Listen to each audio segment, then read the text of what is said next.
আজকে আমরা মনে করেন একটা সাইটের মার্কআপে যতগুলো অ্যাঙ্কর আছে সেই অ্যাঙ্করের মধ্যে যে ইউআরএলগুলো থাকে, যেমন এই যেখানে এই ইউআরএলগুলো আছে, আমরা সব ইউআরএলগুলোকে এক্সট্র্যাক্ট করে বের করে আনতে চাই। তো এটার জন্য আমরা রেগুলার এক্সপ্রেশন লিখতে চাই। আমরা পিক জাম্বোর সোর্স থেকে একটু কোনো অংশ কপি করে এখানে নিয়ে আসছি। এখন আমাদের দরকার হচ্ছে এই যে এইটুকুন। এখন ধরেন কোনো একটাতে এস আছে, কোনো একটাতে এস নাই, এটা আমাদের একটা প্রবলেম। ওকে, এবার আমরা এটাকে কিভাবে সলভ করতে পারি? অবশ্যই ফার্স্টে অ্যাঙ্কর শুরু হচ্ছে, সেই জন্য আমরা অ্যাঙ্কর দিয়ে দিলাম, এক্সেলেন্ট।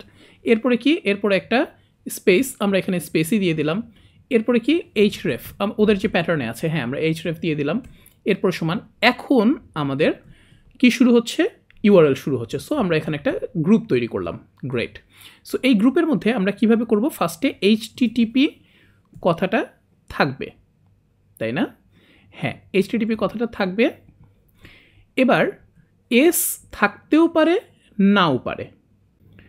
সো আমরা এখানে লিখলাম এস, তাহলে তো সবগুলো যেগুলো শুধুমাত্র এস আছে সেগুলোই সিলেক্ট হয়ে গেল, তাই না? সো এসকে আমরা বলে দিলাম সে থাকতেও পারে, নাও পারে। এখন দেখেন এইচটিটিপিও আসছে, এস থাকলে আসছে, না থাকলে নাই, কোনো সমস্যা নেই। এক্সেলেন্ট।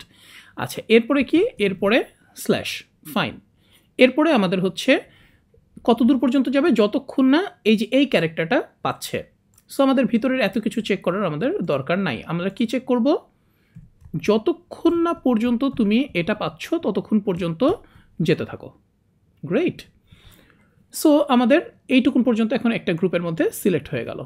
ওকে, আমাদের কি দরকার, আমাদের তো এতটুকুনি দরকার। এই ইউআরএলটা আমাদের শুধু বের করে আনা দরকার না, এই যে এইটুকুন। সো আমরা কিন্তু এখানে এটাকে একটা গ্রুপ করে নিয়ে এসেছি। এবার আমরা যদি এখানে দেখি যে লিস্ট, এই যে দেখেন আমাদের এখানে এতটুকুন পর্যন্ত ম্যাচ হয়েছে। সো এখানে আমরা যদি ডিটেলস দেখি, তাহলে এই যে গ্রুপ ওয়ানে কোনটা কোনটা আসছে দেখেন, এই যে আমাদের ডোমেনটা চলে, সেটা হচ্ছে পুরা ম্যাচ, আর এরপরে হচ্ছে গ্রুপ। সো আমরা যদি এখন মনে করেন এই পিএইচপিতে আমরা যদি এখন শুধুমাত্র এই ডোমেনগুলোকে এগুলোকে বের করে আনতে চাই, আমরা একটা ছোট একটা স্ক্রিপ্ট লিখি। চলেন আমরা এখানে যাই, আমরা নতুন একটা ফাইল নেই, যে r02.php। ওকে, মনে করেন আমরা এখানে দিই যে আমাদের মার্কআপ ইকুয়াল টু str পুরোটা, এরপরে আবার str। হ্যাঁ, সো আমাদের মার্কআপটা চলে আসছে। এক্সেলেন্ট। এবার আমরা কি করব, ম্যাচ করব। আমাদের প্যাটার্নটা কি, এই যে এটা, আমরা এই পুরো প্যাটার্নটা নেই। এবার আমরা এখানে প্রেগ ম্যাচ অল দিই, যে আমাদের ডোমেইনস ইকুয়াল টু, ডোমেইনস না, আমরা শুধু মনে করেন প্রেগ ম্যাচ অল, শুধু শুধু ইউআরএলগুলো আমরা বের করে আনতে চাচ্ছি, রাইট? এবং সেটা শুধুমাত্র অ্যাঙ্করের মধ্যে থেকে। আমাদের কিন্তু এখানে আরও অনেক ইউআরএল থাকতে পারে, ইমেজের ভিতরে ইউআরএল থাকতে পারে, এটা থাকতে পারে, ওটা, আমরা কিন্তু ওগুলো চাচ্ছি না, আমরা শুধু অ্যাঙ্করেরগুলো চাচ্ছি। সো আমরা আমাদের প্যাটার্নটাকে লিখলাম। ওকে, এরপর আমাদের হচ্ছে মার্কআপ, এরপর হচ্ছে ম্যাচেস। এখন আমরা যদি ম্যাচেসকে প্রিন্টার করি, দেখেন মজার জিনিস, আপনি এখানে দুইটা গ্রুপ দেখতে পাবেন, প্রিন্ট আর ম্যাচেস। রান করি।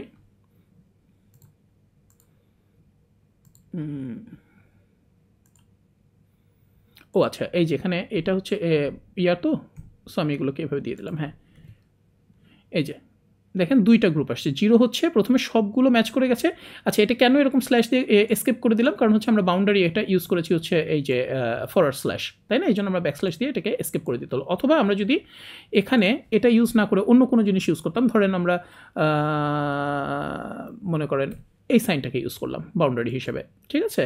সো তখন আমরা আর আমাদের এসকেপ করা লাগতো না, তখন আমরা ডাইরেক্টলি এভাবে ইউজ করতে পারতাম। রান করেছে। সো সবসময় যে আপনাকে এটাই ইউজ করতে হবে তা না। আর এটাকে ইউজ করার পর আপনার ভিতরে যদি কোনো প্যাটার্নের মধ্যে যদি এরকম থাকে, তাহলে আলটিমেটলি আপনাকে ওটা আলাদাভাবে এসকেপ করে দিতে হবে। সো আমরা এটাতেই থাকি, তাহলে আমাদের এসকেপের এক্সাম্পলটা আমরা দেখতে পাবো। এই যে, সো যেটা দেখেন, এই যে এখানে গ্রুপিং করার কারণে, এই যে গ্রুপিং করার কারণে আমাদের কিন্তু এই যে সেকেন্ড গ্রুপের মধ্যে সব বের হয়ে আসছে। সো আমরা যদি এখানে ম্যাচ 1 দিই, এবার রান করি, এই যে আমরা সব ইউআরএলগুলো পেয়ে গেলাম। সো আপনি যতগুলো এরকম গ্রুপ করবেন, যতবারই এরকম করে, যত আরও যদি গ্রুপ থাকতো, তাহলে ওখানে আপনার এই ম্যাচেসের মধ্যে ওরকম আরও একটা ক্যাটাগরি তৈরি হতো। যেমন ধরেন এখানে যদি আপনি অ্যাঙ্করের ভেতরে টেক্সটটা বের করে আনতে চান, এই যে টাইটেলটা আপনি আলাদাভাবে বের করে আনতে চান ধরেন, হ্যাঁ। সো আমরা যদি এখানে এটা থাকুক, এরপরে আমরা কি করব, এটা একটা গ্রুপ গেল। এরপরে মনে করেন আমরা এখানে এটা দিলাম, এরপর একটা স্পেস দিলাম, টাইটেল লিখলাম, এখানে এসে আবার আমরা গ্রুপ করতে যাচ্ছি। কেন? কারণ আমরা ওই যে টাইটেলটাকে এক্সট্র্যাক্ট করতে চাচ্ছি। সো এখানেও আমরা আবার কি করব, কত দূর পর্যন্ত, এত দূর পর্যন্ত আমরা যেতেই থাকবো, ব্যাস। সো আমাদের এখানে আরেকটা গ্রুপ হলো। এবার দেখেন, এবার যদি আমরা এখানে এটা ম্যাচ করি, রান করি, এই যে এবার যদি এখানে এটা ম্যাচ করি, এটা একটা থাকুক, এটাকে আমরা কোড করে রাখি। এবার যদি আমরা এটাকে রান করি এবং এখানে এটাকে এসকেপ করে দিই, তাহলে দেখেন দুইটা গ্রুপ। আগে কিন্তু 0 আর 1 এতটুকুন পর্যন্তই ছিল। সো এবার যদি আমি রান করি, তাহলে দেখেন এই যে 0 পুরোটা ধরেছে, এরপর 1 শুধু ইউআরএলগুলো, এই যে এই গ্রুপটা, এই ব্র্যাকেট থেকে এই ব্র্যাকেট পর্যন্ত একটা গ্রুপ, এরপরে আবার 2 আছে, এই যে এই ব্র্যাকেট থেকে এই ব্র্যাকেট পর্যন্ত, এই ব্র্যাকেট থেকে এই ব্র্যাকেট পর্যন্ত, সেটা হচ্ছে সেকেন্ড গ্রুপ। সো আপনি যদি শুধু ম্যাচেস 1 আর ম্যাচেস 2 করেন, সরি, ডট প্রিন্ট আর, হ্যাঁ এই যে আপনি দুইটাকে দেখতে পাচ্ছেন, ডট না আসলে, এই যে দুইটাকে দেখতে পাচ্ছেন, এবং এখানেও 13টা, এই যে এখানেও 13টা। সো আপনি বুঝতেই পারছেন কীভাবে গ্রুপিং করে খুব সহজেই আমরা যে কোনো একটা মার্কআপ থেকে ইউআরএল এক্সট্র্যাক্ট করে বের করে আনতে পারি, তাই না? এখন আপনি যদি এখানে মার্কআপটা না লিখে আরও সহজভাবে বের করে আনতে চাইতেন, ধরেন, তাহলে কি হতো? যেমন আমার এটার ইউআরএলটা কি? এটার ইউআরএলটা হচ্ছে পিক জাম্বো। সো আমি এখানে লিখতে পারি, এই মার্কআপের বদলে এটা থাকুক, আমি এখানে আবার অন্যভাবে লিখি যে markup 2 equal to file get contents. এর ভিতরে কিন্তু আমি যে কোনো সময় যে কোনো ইউআরএল পাস করতে পারি। ওকে, সো আমার একদম এক্স্যাক্টলি ওই ইউআরএল থেকে সব কিছু কন্টেন্ট নিয়ে আসলো, অর্থাৎ মার্কআপ নিয়ে আসলো। এবার আমি সেই মার্কআপ 2 এর মধ্যে ম্যাচ করলাম, রান করি, অ্যালাউ, একটু টাইম নেবে। এই যে দেখেন এখন সবগুলো আমার এখানে চলে আসছে, যতগুলো টাইটেল আছে। ইন্টারেস্টিং না? 47টা ইউআরএল, 47টা ওখানে লিঙ্ক আছে এবং 47টা যে টাইটেল আছে, সবগুলো আমার এখানে বের হয়ে আসলো। সো আপনি চাইলে রিমোট ইউআরএল থেকে যে কোনো সময় এইভাবে কন্টেন্ট এক্সট্র্যাক্ট করে বের করে নিয়ে আসতে পারবেন।